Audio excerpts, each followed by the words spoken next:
The first match we will play against the host Qatar. The first match is always not easy.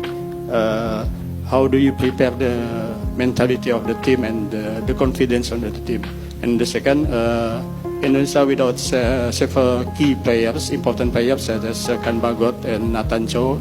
Meanwhile, Justin Hebner still in with CWSA Osaka. So how do you see the Indonesian chances to advance to the next round? 네, 카타르하고 우리가 홈 개막 경기를 하다 보니까 쉽지 않은 경기다 분명히 얘기할 수 있고요. 카타르는 워낙 2019년부터 아시안컵에서 좋은 성적을 냈고 2연속 우승을 하면서 팀이 상대적으로 상당히 안정이 되면서 언더 23세 팀도 상당히 좋은 팀으로 변모했다고 저는 생각하고 있기 때문에 우리 또한 카타르랑 뭐 전혀 부담 없는 경기, 선수들한테 편한 경기를 할 수 있게끔 주문하고 있고요.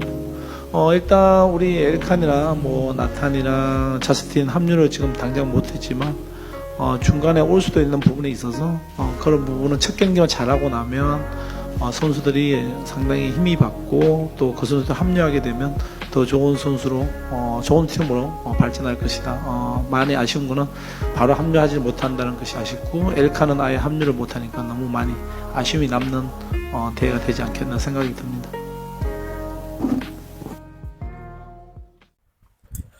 Assalamualaikum warahmatullahi wabarakatuh. Salam Om Swastiastu, Namo Buddhaya, salam kebajikan dan salam sejahtera untuk kita semua. Saudaraku sebangsa dan setanah air, para penonton kanal YouTubeku yang sangat saya hormati dan sangat saya cintai. Salam jumpa dan selamat bertemu kembali bersama saya Sainai. Salam olahraga. Saudaraku sebangsa dan setanah air, para pecinta bola di mana saja kalian berada. Hari ini tanggal 15 April 2024 akan menjadi hari bersejarah untuk Timnas U23, di mana hari ini Timnas U23 akan bermain dalam laga perdananya melawan Qatar pada jam 22.30 waktu Indonesia Barat. Semoga saja para pecinta bola di mana saja kalian berada bisa meluangkan waktu untuk bersama-sama menyaksikan permainan perdana dari Timnas Garuda U23 di Qatar. Dan harapan terbesar kita bahwa akan ada prestasi yang bisa membanggakan dunia sepak bola, para pecinta bola di tanah air ini. Dan dalam beberapa menit ke depan, saya Sainai akan menghadirkan cuplikan-cuplikan video terkait dengan persiapan-persiapan dari Timnas U23 dan juga informasi-informasi terkini terkait dengan Timnas U23 yang akan bermain melawan Qatar. Benarkah bahwa seorang Sintayong telah mempersiapkan diri, telah mempersiapkan para pemainnya dengan kekuatan yang begitu super luar biasa? Mari kita cek cuplikan video berikut ini. Selamat menyaksikan. Sintayong mengatakan kepada media nih sebelum melawan Qatar pada preskon tadi bahwa dia menargetkan tim nasional Indonesia lolos 4 besar dan berharap mendapatkan tiket untuk Olimpiade, yang mana target tersebut dirasa mungkin dari berbagai pihak terlalu ketinggian begitu ya. Sebenarnya ini target pribadi Sintayong aja ya, boleh-boleh aja. Sebenarnya PSSI mematok target untuk lolos 8 besar aja, yang mana itu berarti lolos lolos grup, kemudian masuk 8 besar. Kalau saja bisa menang di 8 besar, Indonesia akan lolos ke semifinal, yang mana semifinal ini juga sebenarnya belum tentu lolos ke Olimpiade ya, karena Olimpiade Paris ini yang diambil 3 juara, runner up dan peringkat 3 nantinya diadu lagi nih untuk memperebutkan peringkat 3. Kemudian untuk peringkat 4 nantinya akan mengadakan pertandingan playoff mungkin dengan konfederasi lain. Jadi kemungkinan jatah dari Asia ini untuk Olimpiade ini ada 4 tim, tapi satu ini melalui jalur playoff gitu ya. Jadi 3+1 ya. Memang menurut gua dengan permainan uji coba kemarin melawan Arab Saudi dan melawan Uni Emirat Arab, terlihat progresnya ya. Walaupun memang ada beberapa pemain yang belum bergabung seperti Justin Hubner, kemungkinan pada pertandingan besok melawan Qatar Justin tetap belum bisa bergabung, tapi gue rasa Sintayong tetap akan memainkan magicnya begitu ya. Kita tahu pelatih ini benar-benar penuh kejutan begitu di pertandingan. Segitu dulu, nanti bakalan gue bantu update lagi, bantu komen ya, bantu follow. Tapi ada kekhawatiran juga dari Sintayong ngelihat kiper yang kemarin. Mungkin ya, gue juga nggak tahu. Jadi kita nih, timnas kita nih lemahnya di paling ujung belakang dan di paling ujung depan. Di kiper kita lemah banget. Harusnya kita bisa kedatangan Martin Paes tambahannya atau Cyrus atau siapalah dia. Di depan juga nggak ada striker yang murni striker yang punya kita, yang pemain diasporanya. Orat Mangun pun posisinya bukan striker, tapi mungkin di pertandingan sekarang, kalaupun dia bisa main, mungkin dia akan jadi ujung tombak. Karena strike juga ternyata di catatan ini strike juga dia nggak kemungkinan besar nggak bisa tampil. Oke, jadi timnas Indonesia berangkat, gue ulangin, pagi hari Sabtu pagi jam 10, Hernando Ari berangkat nyusul jam 2 siang. Selang sedikit karena benar-benar dadakan untuk pemanggilan si Hernando Ari. Breaking news, Nathan Choaon akan bergabung ke timnas U23 nih setelah SC Heerenveen akhirnya mengizinkan Nathan Cho bergabung bersama timnas di Piala Asia U23. Kabar ini dikonfirmasi oleh Ketua Umum Erick Thohir, mengatakan bahwa setelah pertandingan revisi tadi SC Heerenveen melawan Heracles ya, yang mana Nathan Cho bermain di menit ke-88. Kemudian setelah pertandingan Nathan Cho langsung bergegas nih untuk berangkat ke Doha, Qatar, yang mana kemungkinan diperkirakan mungkin pagi nanti Nathan Cho akan tiba bersama skuad. Kemungkinan pertandingan pukul 22 waktu Indonesia bagian barat, yang kemungkinan nih Nathan Cho kalaupun diinginkan oleh Sintayong bisa nih bermain nih, tapi kan kembali lagi ya, apakah kondisinya fit begitu pulih. Tapi intinya tetap nih ada pemain abroad yang akan bergabung begitu bersama skuad. Tentunya ini akan menambah kekuatan timnas kita begitu ya. Bagaimana menurut kalian? Bantu komen ya, bantu follow. Indonesia satu-satunya debutan di Piala Asia U23 2024. Timnas Indonesia U23 berhasil mengukir sejarah dengan lolos ke Piala Asia U23 2024 yang akan digelar di Qatar pada 15 April hingga 3 Mei 2024. Sebanyak 16 tim sudah dipastikan lolos ke putaran final Piala Asia U23 2024, termasuk Indonesia yang jadi satu-satunya tim debutan di Piala Asia U23 tahun ini. Selain Indonesia, 15 tim peserta lainnya sudah pernah mencicipi ketatnya persaingan di Piala Asia U23 yang sudah digelar sejak 2013 dengan juara yang berbeda di tiap edisinya. Piala Asia U23 ini juga menjadi penentuan nasib Sintayong di timnas Indonesia. Jika gagal meraih target lolos 16 besar, maka ada kemungkinan kontrak Sintayong tidak akan diperpanjang di timnas Indonesia.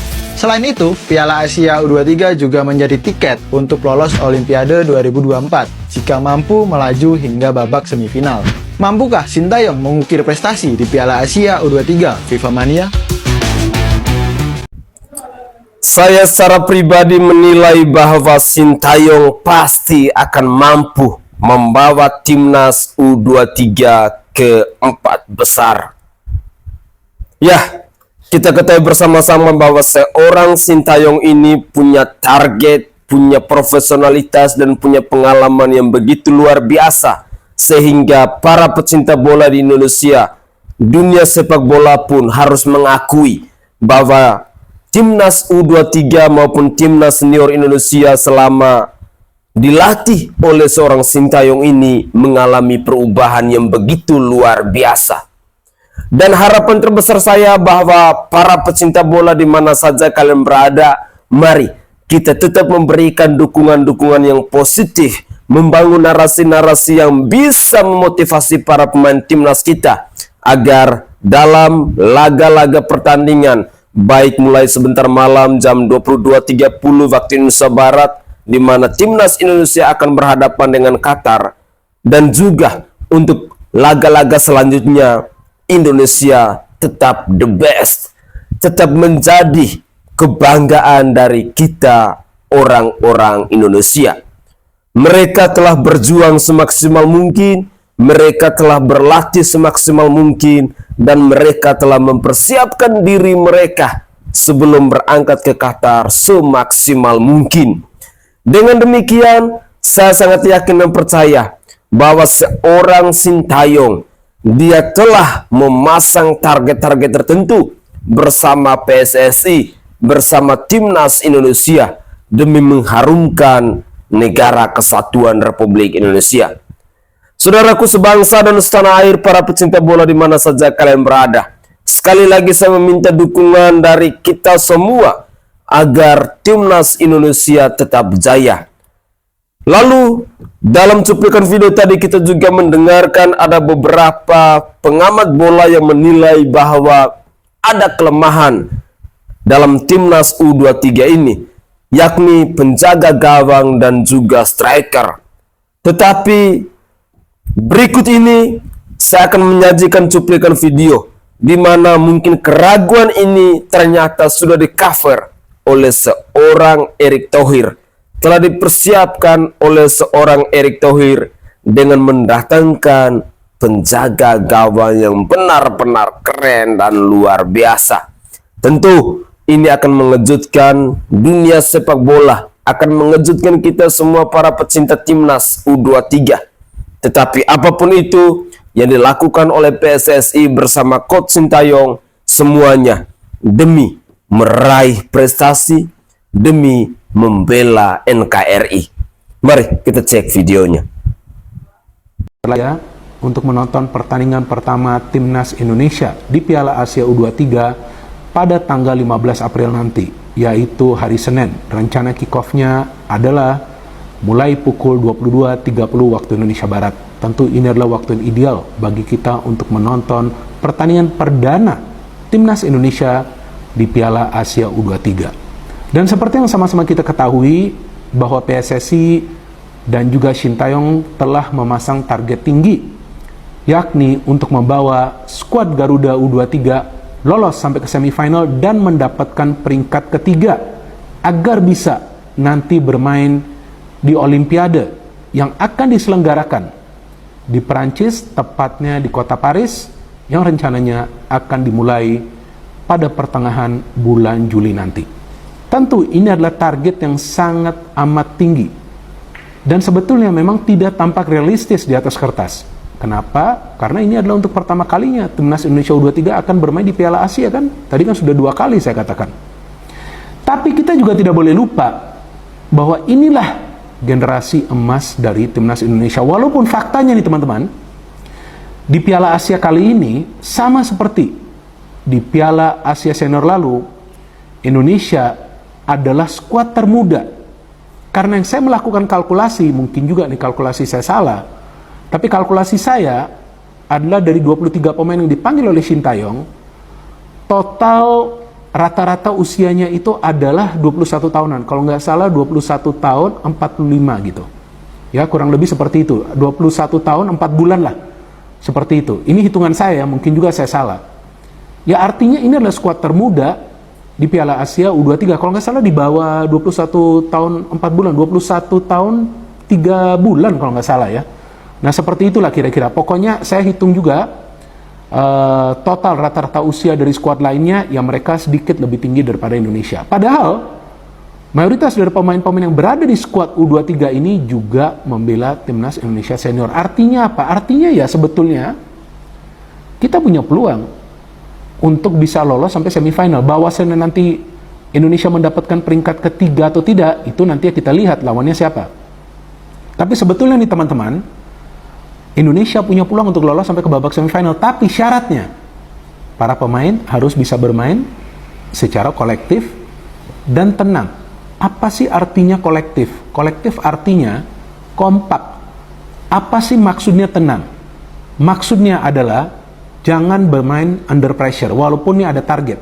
Tapi saya harapkan para pemain jangan bermain under pressure. Karena kalau mereka bermain under pressure, yang dikhawatirkan, mereka tidak akan bisa mengambil keputusan pada momen yang tepat. Nah inilah saya pikir yang menjadi PR juga bagi jajaran pelatih skuad Garuda U23 agar juga para pemain diberikan pemahaman agar mereka bermain lepas. Karena walaupun targetnya tinggi, ya tapi para pemain pun harus bisa melaksanakan tugasnya di atas lapangan dengan tenang. Jadi jangan sampai juga kita sebagai pemain ke-12 dan tentunya pecinta dan juga supporter dari Timnas Indonesia memberikan beban berlebihan kepada para pemain dengan menaruh ekspektasi yang berlebihan. Artinya boleh kita berharap agar skuad Garuda U23 ini bisa lolos sampai semifinal, tapi jangan juga kita over expect. Jangan sampai kita gembar-gembor yang terlalu berlebihan di sosial media seolah-olah bahwa Timnas Indonesia U23 ini memang adalah tim yang sudah mampu bersaing di level Asia. Enggak juga sih kalau menurut saya, karena berkaca di Piala Asia Senior lalu kan kita hanya bisa menang lawan Vietnam, tapi memang dari segi permainan sudah jauh lebih baik. Dari segi sisi psikologis memang para pemain kita sudah punya mental yang lebih kuat. Jadi saya pikir ya gak ada salah juga kita berharap, tapi jangan berharap secara berlebihan. Karena yang saya perhatikan nih kadang-kadang beberapa akun media sosial ya, ini terlalu berlebihan gitu menggambarkan tentang kekuatan dari Timnas Indonesia, atau juga ketika para pemain dari Timnas Indonesia ini tengah bersiap ya untuk bertanding di sebuah turnamen. Jadi saya pikir inilah saatnya kita perlu rendah hati, low profile saja ya, dan kita harapkan para pemain bisa fokus di atas lapangan. Dan yang menarik dari 23 pemain yang dipanggil oleh Shin Tae-yong, ada beberapa pemain yang bisa bermain di lebih dari satu posisi. Nah ini sangat bermanfaat. Skuad Timnas U23 sekarang ini boleh bilang skuad terbaik yang pernah ada dan menjanjikan di kelompoknya gitu loh. Karena sekarang udah banyak pemain-pemain naturalisasinya kan, tambah pemain-pemain U23 yang sudah tampil di level senior. Jadi memang ini kita masih bisa bersaing. Walaupun kita tahu bahwa Qatar, kemudian Australia, Jordan ya, secara pemetaan sepak bola memang ini negara-negara yang kuat nggak cuma di senior tapi juga di kelompok umur. Tapi lagi-lagi kita bisa bikin kejutan karena kita datang dengan skuad yang baru, yang punya kualitas dan punya pengalaman dari tim nasional. Kita ini tim debutan loh di Piala Asia U23. Baru pertama kali lolos loh ini. Bahkan Vietnam dulu sempat sampai final ya U23. Iya betul. Iya, waktu itu finalnya lawan Uzbekistan. Iya. Waktu itu lawan karena selalu tuh, makanya kalau usia muda itu tim-tim Asia itu bisa membuat kejutan. Iya. Karena timnya kan berganti. Kalau senior kan bisa ditakar. Nah, mainnya paling sini gitu kan. Karena itu terus kan. Tapi kalau junior lewat umurnya ganti timnya gitu. Nah, sekarang kebetulan tim kita lagi bagus-bagusnya. Iya sih, mudah-mudahan ini bisa terus dijaga momentumnya sama para pemain kita yang di U23 karena harapannya tinggi banget sih gue. Jujur tinggi banget. Agak muluk sih. Agak muluk, benar. Gue nyebutnya agak muluk sih. Di tengah persiapan Timnas U23 untuk menghadapi Piala Asia, publik tanah air beneran dibuat gemes oleh Pak Ketum PSSI Erick Thohir. Gimana nggak, baru-baru ini beliau kembali membuat heboh Timnas Mania usai berfoto dan bersalaman dengan Emil Mulyadi, kiper yang emang kembali diisukan bakal memperkuat Timnas Indonesia. Tentu saja kabar ini langsung viral dan menjadi bahan perbincangan, di mana tak sedikit yang berasumsi kalau Emil ini kayaknya beneran akan memperkuat Timnas Indonesia, sesuatu yang pada akhirnya membuat media Vietnam kebakaran jenggot. Karena bagaimanapun Indonesia kan juga sedang memproses kiper keturunan lainnya, Martin Pos. Sehingga bila keduanya terrealisasi, maka skuad Garuda bakal punya dua kiper berkelas yang membuat lini pertahanan skuad Garuda makin kuat. Bila publik masih ingat kalau seorang pemain keturunan belum salaman dengan Erick Thohir, kemungkinan kabar itu hanya sekedar gosip belaka. Akan tetapi kalau sudah, ya udah, besar kemungkinan itu bakal terjadi. Seperti yang baru-baru ini, tak kalah Pak Erick memposting foto dirinya bersama kiper Inter berdarah Indo, Emil Audero Mulyadi di Instagram pribadinya. Meskipun dalam caption dijelaskan ini hanya kunjungan biasa, namun jelas bagi publik tanah air yang udah hafal betul nih gimana Pak Ketum, kemungkinan juga sekalian melobi-lobi dikit untuk meyakinkan Emil untuk mau membela Indonesia.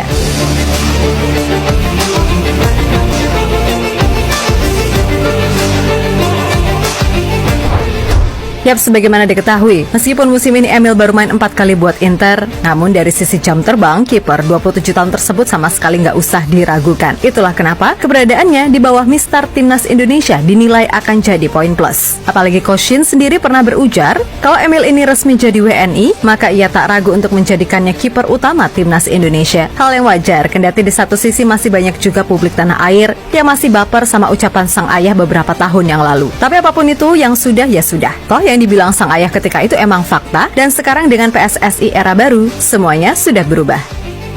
Di sisi lain melihat ini semua, media Vietnam, Bongda 24 Hour, ikut menyoroti gimana perkembangan yang ada. Menurut media tersebut, Coach Shin benar-benar menjanjikan proyek menarik untuk Emil agar mau membela Indonesia. Pelatih Sintayong mengirimkan penawaran menarik untuk kiper yang bermain di Inter Milan. Bunyi artikel Bongda. Kemudian ada juga media The Talk 247 yang menyebut jika peluang Emil membela timnas Indonesia kali ini sangat terbuka. Sebab bagaimanapun kesempatan Emil buat membela timnas Italia kemungkinan besar tertutup. Sehingga opsi terbaik adalah dengan membela Indonesia yang sedang dalam progres luar biasa. Sampai saat ini PSSI masih berupaya keras menaturalisasi pemain keturunan yang bermain di Eropa. Salah satu nama yang paling menonjol adalah kiper Audero Mulyadi. Kiper itu tidak punya banyak kesempatan di Italia, sehingga kewarganegaraan Indonesia sangat memungkinkan. Tulis The Talk 247. Kemudian ada juga nih media Soha.vn yang menyebut kualitas kiper naturalisasi mereka gak kalah jago dengan Emil andai nantinya ia jadi WNI. Bahkan media tersebut menganggap kalau Philip Nguyen harus dipertemukan dalam duel di lapangan dengan Emil agar bisa menentukan siapa yang lebih hebat. Pada dasarnya perbandingan Surat Kabar Indonesia hanya benar berdasarkan statistik nilai transfer yang tidak mencerminkan korelasi kualifikasi antara kedua tim ini. Siapa penjaga gawang yang lebih baik hanya akan diketahui jika kedua bintang ini memiliki kesempatan untuk saling berhadapan di masa depan. Tulis media Soha.vn. Yap, apa yang ditulis oleh Soha emang dirasa bentuk dari rasa panas yang ada. Sebab dari sisi harga aja, kedua kiper tersebut sangatlah jomplang, di mana Philip Nguyen cuma punya nilai pasar 10,43 miliar, sedangkan Emil 104,29 miliar. Tapi ya udah sih, mau panas gimana pun fakta tetaplah fakta.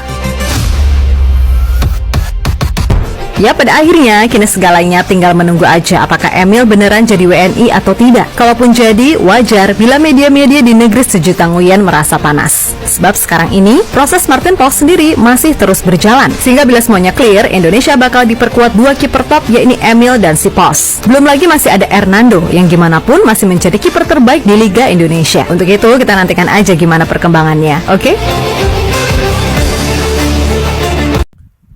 Oke guys, itu adalah cuplikan-cuplikan video yang bisa saya persembahkan ke hadapan pemirsa sekalian, khususnya para pecinta bola di tanah air ini.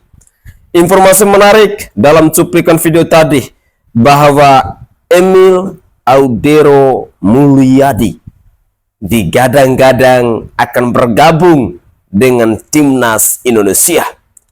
Tentu ini akan menambah kekuatan timnas Indonesia yang menjadi super duper istimewa. Dan saya berharap bahwa para pecinta bola di tanah air ini tetap mendukung Emil Audero seandainya beliau benar-benar sah menjadi pemain keturunan dan bergabung dengan timnas Indonesia. Para pembenci timnas, para pembenci Sintayong, para pembenci PSSI pastinya akan semakin sakit hati. Negara luar saja sudah ketar-ketir jika Emil Audero akan bergabung dengan timnas Indonesia. Apalagi para pembenci yang ada di tanah air ini, misalnya seperti si Towel beserta kawan-kawannya. Tapi apapun itu, saya sebagai rakyat jelata, saya sebagai pecinta bola, pastinya akan terus bersuara melawan orang-orang yang saat ini sedang membenci dengan timnas Garuda. Bravo Garuda, bravo Indonesia. Apapun sebagai orang Indonesia, kita harus wajib untuk mendukung timnas Indonesia agar kedepannya nama Indonesia semakin jaya, khususnya dalam dunia sepak bola. Kepada para pengamat yang terlalu banyak bacotnya, yang terlalu banyak kritikannya kepada timnas Indonesia maupun kepada Coach Sintayong dan Pak Erick Thohir beserta PSSI, saya berharap bahwa jaga bacotanmu karena kekuatan netizen Indonesia, rasa cinta netizen pecinta bola kepada timnas Indonesia sudah semakin hari semakin menggebu-gebu, dan harapan terbesarnya bahwa timnas Indonesia akan selalu mempersembahkan yang terbaik untuk bangsa ini. Dan di akhir video saya mau katakan bahwa jangan lupa malam ini pukul 22.30 kita harus bersama-sama wajib untuk menonton timnas U23 dalam laga perdana mereka melawan Qatar. Semoga saja Dewi Fortuna akan berpihak kepada timnas U23. Begitulah kira-kira. Saya Sainai dari Provinsi Nusa Tenggara Timur. Saatnya kita yang rakyat jelata harus berani untuk bersuara. Salam olahraga.